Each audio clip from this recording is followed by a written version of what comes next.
terkait akses royalti yang saya sebagai penyanyi tidak punya kapasitas. Saya ingin menjawab bahwa kebetulan sampai saat ini saya masih di bawah naungan manajemen, sehingga seluruh kontrak dipegang oleh manajemen, dan untuk akses mengetahui pembayaran royalti atau kontrak yang sudah disepakati oleh pihak penyelenggara itu semuanya sudah diurus rapih oleh manajemen. Maka dari itu terkait akses royaltinya semuanya sudah diurus oleh manajemen. Terima kasih. Baik, dari Ali, Bu Lorencia, silakan. Baik, terima kasih Yang Mulia.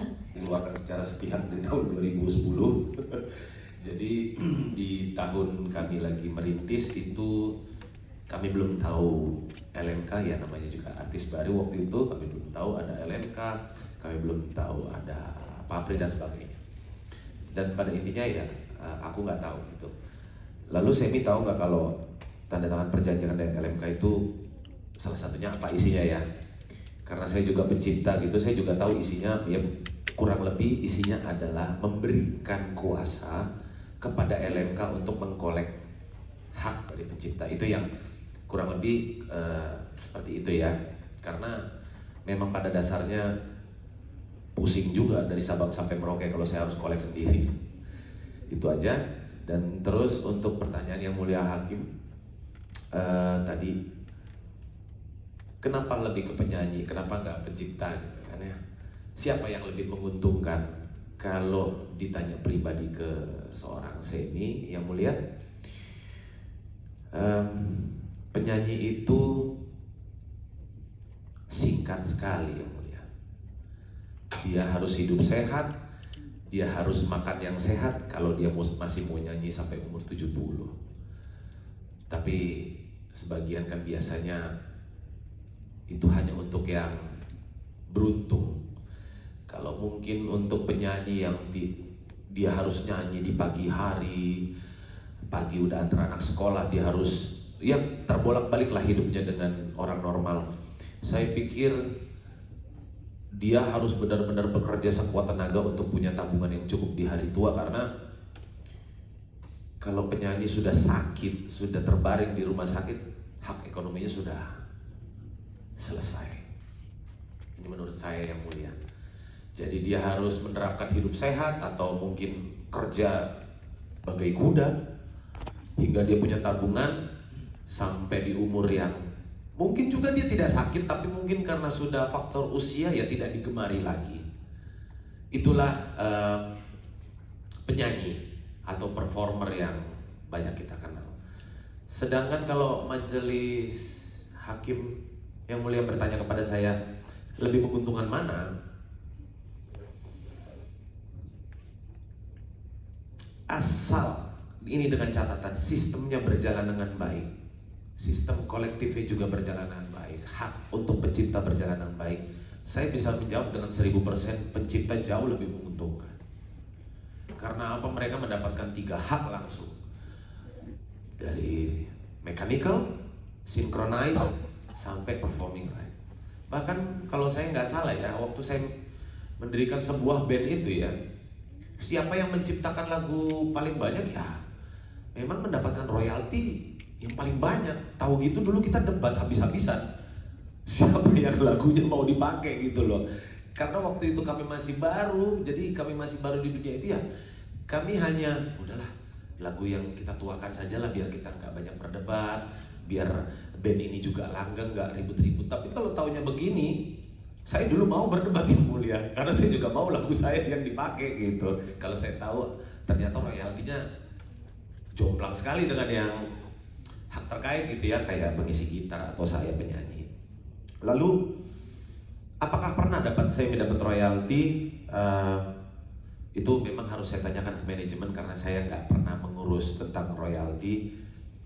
Dan tadi Yang Mulia juga menanyakan, apakah Anda tahu royalti sudah dibayarkan kepada pencipta? Jujur begini Yang Mulia, seperti yang Lesti Ade tadi bercerita,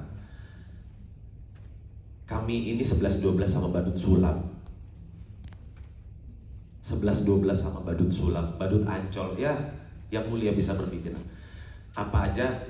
Kami ini di atas panggung, apalagi yang bukan dikenal banyak kalangan luas, contohnya band Top 40 atau band-band cafe yang tidak dikenal luas, tidak punya fans. Ya apalagi kalau kita tidak menjual jasa yang mulia. Cuma jasa itu aja yang kami punya. Kami punya keahlian main gitar, ya kami jual dengan suara gitarnya. Kami punya keahlian main bass, ya kami jual dengan suara bassnya. Kami bisa bernyanyi, ya itulah yang kami jual, itulah yang kami latih dari kecil. Bahkan mungkin ikut kursus, bahkan untuk mencapai seperti Lesti, untuk bertarung di TV nasional, mungkin dia harus jaga makanan, nggak boleh yang minyak, nggak boleh yang sembarangan. Itu untuk supaya dia mendapatkan kualitas yang luar biasa sehingga jasanya bisa dijual kepada masyarakat luas. Untuk kami bisa tahu apakah royalti sudah dibayarkan kepada pencipta, jujur yang mulia, kami tidak tahu. Tapi kami punya harapan itu sehingga kami mencantumkan di dalam kontrak bahwa segala sesuatu atau pembayaran royalti itu harus dibayarkan oleh penyelenggara. Dan saya rasa sebagai performer itu sangat-sangat cukup untuk memberitahukan atau berpihak pada seorang profesi pencipta yang mulia. Dengan kami memberikan petunjuk seperti itu di dalam kontrak kami yang harus ditandatangani itu, menurut saya itu lebih dari cukup, gitu loh. Karena memang kami performer, saya mewakili penyanyi, sangat-sangat ingin pencipta itu mendapatkan haknya dan hidup layak. Kenapa saya bisa bilang begitu yang mulia? Saya sedih, jujur saya sedih, ini sedikit curhat aja, saya harus menyampaikan ini biar tidak lupa yang mulia. Saya banyak meng-capture DM-DM yang masuk ke Instagram saya, di mana DM-DM ini membuat hati saya sedikit terusik dan sebenarnya sedih yang mulia. Kalau tadi yang mulia nanya, apakah kreativitas itu bisa terjadi tanpa kolaborasi? Mungkin 0,01 sekian persen yang mulia. Karena sebuah lagu hakikatnya tidak bisa berdiri sendiri begitu mau selesai produksi dan dilempar ke masyarakat luas yang mulia. Butuh peran banyak tangan, butuh jasa banyak orang untuk sebuah lagu itu bisa dari genjrengan di kamar sampai genjrengan di studio hingga masuk ke album rekaman. Itu tahap-tahapnya butuh bantuan banyak tangan yang mulia. Itu entah berapa jasa, kalau semua bisa teriak untuk minta keadilan mungkin tambah rumit yang mulia. Saya sedih, saya harus meng-capture sebanyak ini, hanya sebagian kecil.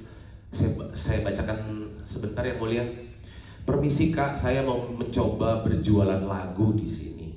Saya berumur 34 tahun dan sudah ratusan lagu yang saya ciptakan semenjak SMP. Tapi sama sekali belum terekspos karena tidak memiliki koneksi ke dunia musik. Jujur saja saya mulai menyerah dengan mimpi saya. Mohon bantuannya, siapa tahu kakak berkenan menolong untuk membeli lagu ciptaan saya. Untuk harga dan ketentuan lainnya bisa kita bicarakan lebih lanjut. Terima kasih sudah berkenan membaca. Lalu saya harus balas apa yang mulia? Dengan kejadian seperti ini jujur saya balas, semoga ada kesempatan untuk kerjasama. Tapi dunia musik sedang tidak